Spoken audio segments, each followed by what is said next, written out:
Imagine you lose everything, not just your Wi-Fi or your job. Everything, your home, your reputation, your family. Imagine standing on a shoreline, watching the ship carrying your entire life's work sink into the horizon. Most people would scream. Most would break. Most would let the waves drown them. But 2,300 years ago, a man named Zeno stood on that exact shore and did something terrifying. He didn't curse the gods. He didn't fall to his knees in despair. He breathed. He walked into a small bookstore in Athens, and he started a revolution of the mind. He realized that while the Mediterranean Sea could take his cargo, it could not take his character. But before we go any further, I have to ask you a question that might hurt. Are you actually in control of your life, or are you just a reaction to the things that happen to you? Welcome to the 21st century. We are the most connected generation in history, yet we are drowning in anxiety. We're obsessed with what strangers think, terrified of a future we can't see, and haunted by a past we can't change. We've become slaves to our notifications and victims of our own expectations. We are living in a psychological cage of our own making. But what if I told you there's an ancient operating system for the human brain? A piece of mental armor so strong it makes you unshakable in the face of a breakup, a recession, or even death itself. This isn't self-help fluff. This is Stoicism. And if you're listening to this, it's because you're tired of being pushed around by a world you can't control. Before we dive into the tactics, you have to understand the philosophy's core architecture. Marcus Aurelius, the most powerful man on earth in his time, called it the inner citadel. Imagine your mind as a fortress. Most people leave the drawbridge down. They let every headline, every insult, and every minor inconvenience walk straight into the throne room and start trashing the place.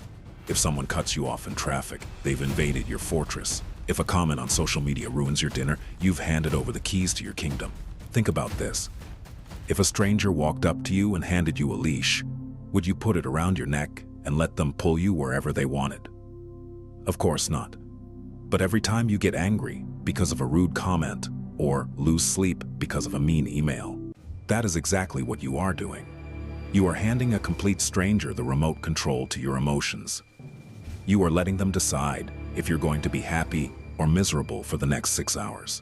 Building your inner citadel means taking that remote control back. It's the realization that an event happens out there, but the pain only happens in here if you give it permission. Between the insult and your anger, there is a tiny 2-second gap. In that gap lies your freedom. If you can learn to breathe in that space, you stop being a puppet. You become the master of the fortress. This leads us to the golden rule, the foundation of all Stoic thought. Epictetus, a man born into slavery, who became one of the most sought-after teachers in Rome, taught that the chief task in life is to separate what is external from what is internal. Think about your not my problem list. The traffic, you can't move the cars. The weather, you aren't Zeus. The past, it's a ghost. It doesn't exist anymore. Other people's opinions, you could be the most delicious peach in the world, and there will still be someone who hates peaches. Their opinion is a reflection of their taste, not your value. Here is the part that will make some of you want to turn off this video. The outcomes of your life are also external. You can work 100 hours on a project, and it can still fail. You can be a perfect partner, and they can still leave. If you tie your happiness to the result, you are gambling with your sanity. You are putting your joy in the hands of fate, and fate is a cruel dealer. But if you tie your happiness to the effort, to the fact that you showed up, you acted with integrity, and you did the work, you become invincible. You cannot lose a game where you define the rules of victory. Most of our misery comes from trying to control things in the first column. We act like we can change the weather of our lives through sheer force of will. But the Stoic sailor doesn't scream at the storm. He adjusts the sail. When you focus on what you can control, you become powerful. When you focus on what you can't, you become a victim. Which one are you choosing right now? We live in a world designed to make you feel incomplete. Every advertisement is a calculated whisper saying you'll be happy once you get this. This is the hedonic treadmill. You get the new phone, you get a hit of dopamine, and then, poof, it's gone. Now you need the next version just to feel normal. Seneca, one of the wealthiest men in Rome, knew this trap well. He had the villas, the wine, and the power. Yet he used to practice something called voluntary poverty. He would spend a few days every month eating the cheapest, most basic food and wearing his roughest, most uncomfortable clothes. He would sleep on the hard floor and look in the mirror and ask, "Is this the condition I so feared? I dare you to try it tonight." Sleep on the floor for a night. Skip a meal. Turn off your phone for 24 hours.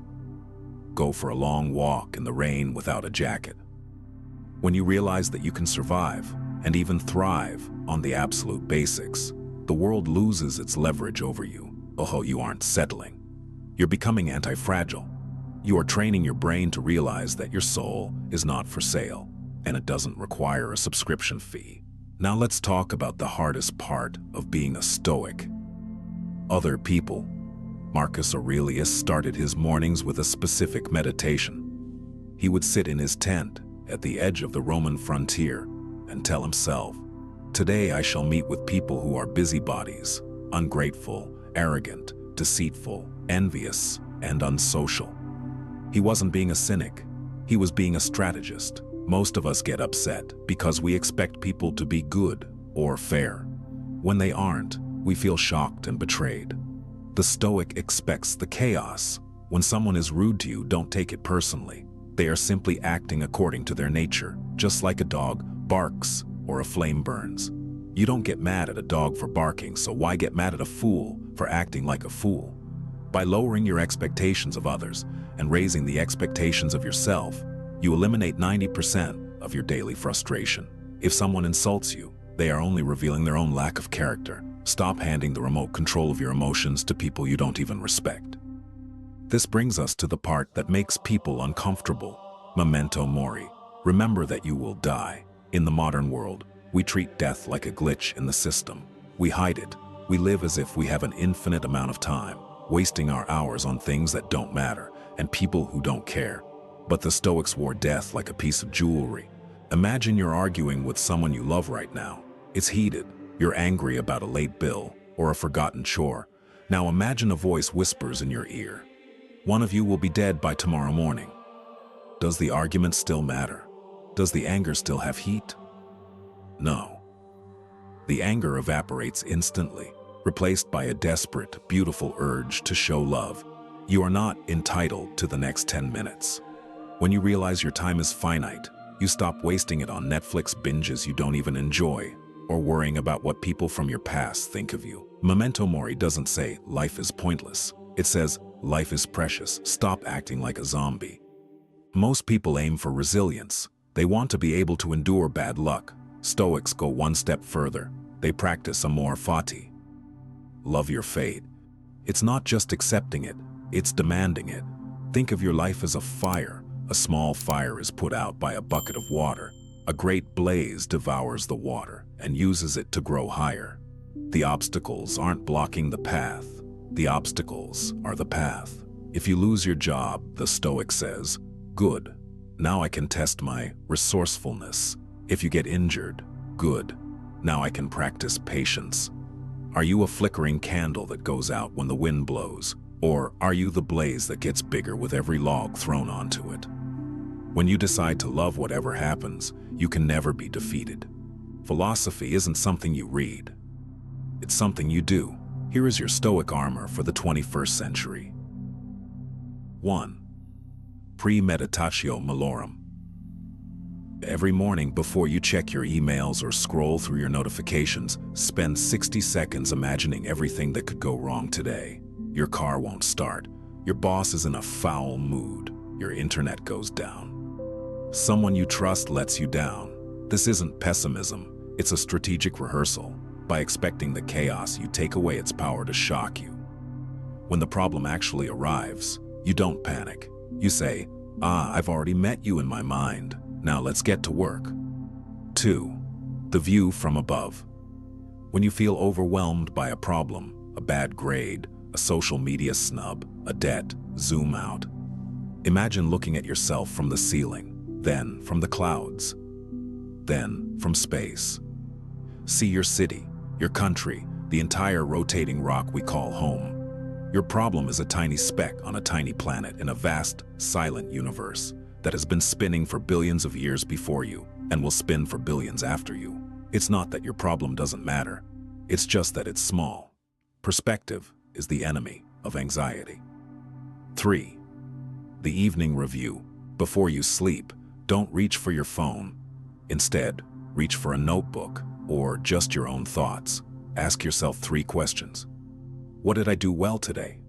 Where did I fail my character? And what will I do better tomorrow? No judgment, no self-loathing, just data. You are a work in progress. You are a student in the school of life, and today was just another lesson. The world is getting louder. The chaos isn't going away. You cannot change the world, but you can change the person looking back at you in the mirror. Stoicism isn't about being perfect. It's about being effective.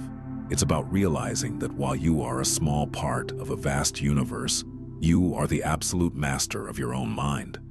The storm is outside, but the peace is within. Stop looking for permission to be happy. Stop waiting for the world to be fair. It won't be. But you can be unshakable. You can be untouchable. You can be free. Stay strong, stay stoic.